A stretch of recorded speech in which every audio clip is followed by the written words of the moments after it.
Hello and welcome to the Mortgage Minute. I'm Ben Cason here with the mortgage guru himself, Vern Larson. Ready to go. Episode, what is this, number 4 now? Four. We're doing so good, Ben. We're killing. Doing so good. Well, I say we, it's all you. I'm just sitting here soaking in the knowledge like everyone listening.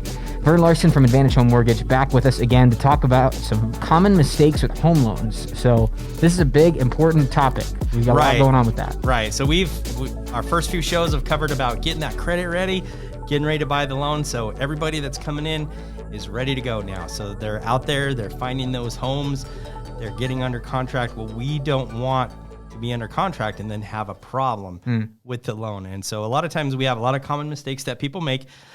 Excuse me. Our office, we do give this list to everybody so they know, hey, these are things we shouldn't do while we're getting a home loan. And no matter where you get your loan, these things are all going to go across the board. So Let's get everybody informed and let them know. Absolutely. And kind of like you mentioned, we already had a podcast last time. We were talking about kind of some mistakes with credit and some hacks that you could build your credit up. And that was kind of the first step. So now we're moving into, once your credit is fixed, now we're talking about home loans. Right. So you've gotten your credit fixed. You've done that. You're ready to go. You've went out and you've selected your home. We're under contract and you're going to close in the next 30 to 45 days.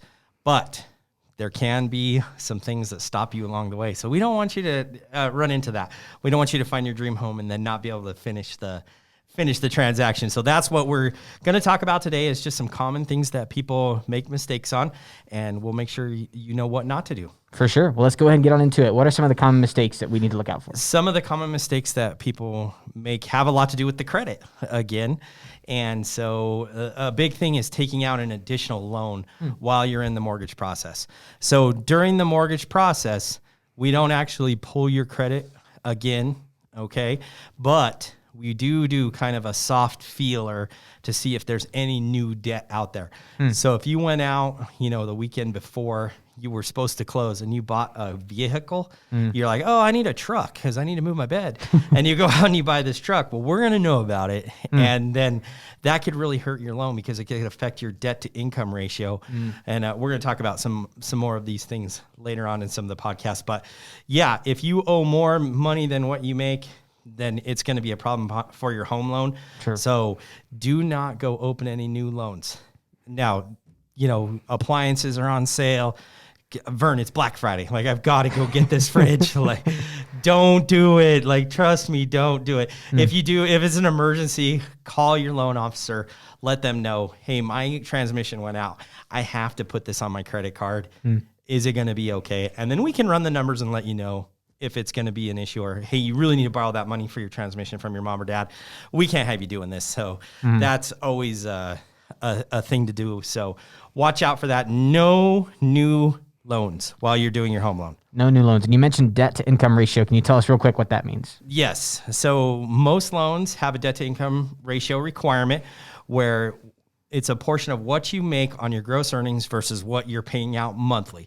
So we don't want to put you in a hardship. We want you to have some money left over. We don't want you eating ramen noodles every night. Sure, you don't want to be right up against it. Yeah, we want you to be able to go to the movies and have some fun. So we're going to do some ratios where we make sure that the percentage of the money you make, you have enough left over to live on. We don't want your house payment to be 90% of what you make, because then you're not going to, be able to enjoy life, and you're setting yourself up for failure. If the refrigerator does go out, now you're a homeowner, something breaks in your house, you're responsible for it. Yeah, it's on you. So if your fridge goes out and I don't have $1,000, then you're in trouble. You know what I mean? So that's what we set those ratios up, where it's usually in a round number, around 50% of your gross income can go towards your bills and your house payment. So whatever you have on your credit for your bills and then your house payment, about half of your gross income is where we can be.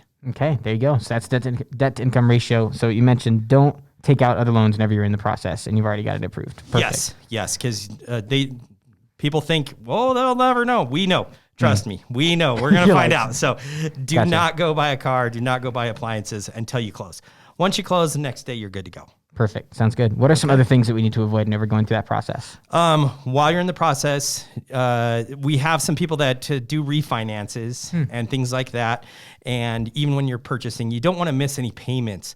So if you were going to refinance, we're going to be paying your mortgage off, Sure. but you want to pretend like nothing's happening. You just want to keep paying those loans. Just keep paying those loans as they're due. Don't miss a due date. Because if you go late, again, we're going to know about it. We're not going to pull your credit, but we're going to get notified that it has happened. So we'll know that you've had a late payment. That can pull your credit score down, change all your loan terms, or maybe make it where you can't qualify.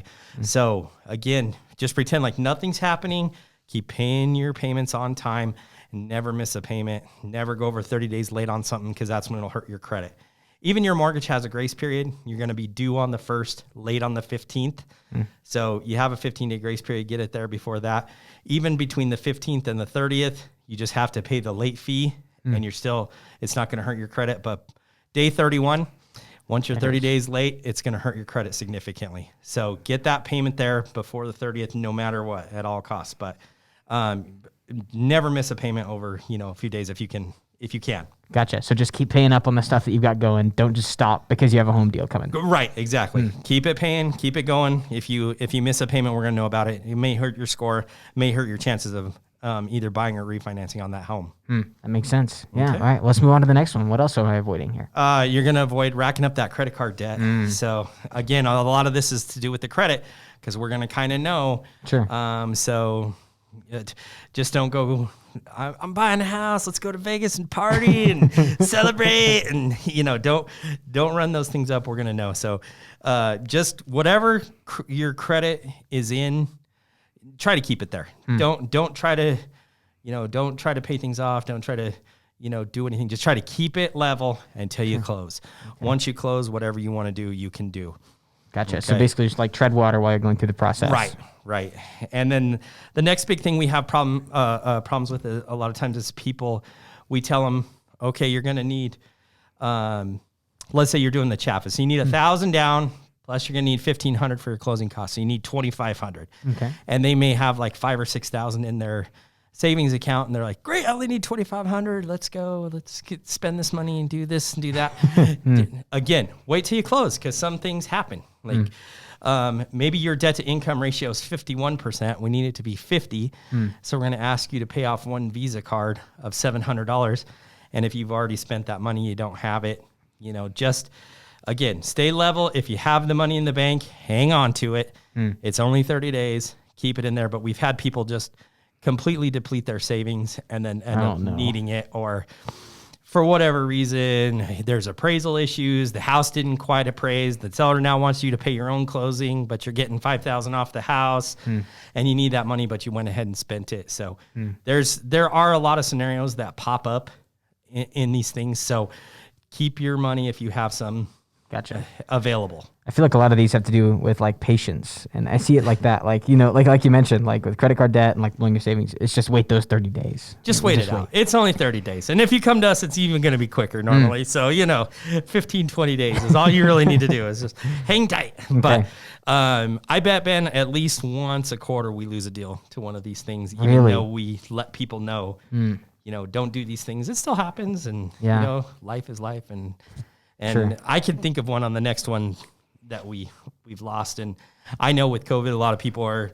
in this scenario. So, there's nothing they can do, and it's just going to happen. So yeah, let's talk about it. So this next one coming up. So it's you're changing your jobs or going on a leave of absence. So if you started your loan and then inevitably it happens, people get job offers for a better job, and they want to leave and they want to go to that new job. And sometimes you got to do what you got to do. So if you're getting, another $10 an hour, go do it. We'll work around it. But if you are changing jobs, it's going to cost us some time. We need 30 days of pay stubs from the new job if you're hourly. So if you've started a loan, your new employer is probably going to have you work 2 weeks before you get paid. And then you're going to have to work another 2 weeks before you get paid. You know what I mean? So it could be 45 days before you actually see the 30 days of pay stubs.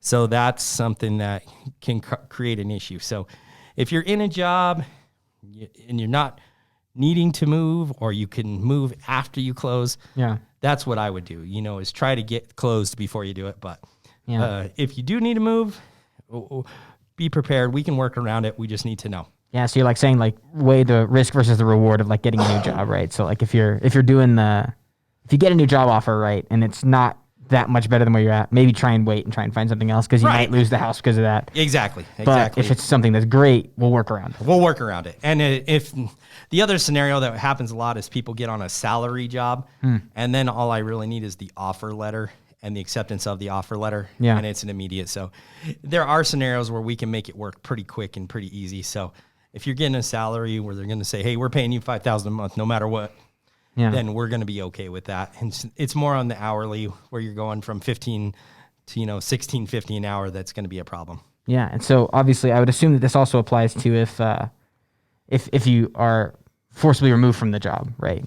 Yeah. If you're forcibly removed, then that's a problem. That's a problem. That's a problem. And if you have a furlough, if you get a furlough, COVID furloughs are happening all over. Sure. If that happens, we got to work around it. And we got to work with the sellers and say, hey, we're needing an extension. This guy's going back to 40 hours, in a week from now. So we're going to need some time. And depending on what your employer will say or write, then, it's easy to work around those if we can get those. Gotcha. So these are situations, though, that even though they may be tough, you guys can work through. Yeah. And it's the situations that we run into all the time. Sure. So we have a ton of experience with it. And, I am your advocate. So I am in your corner. You just got to tell me what's happening.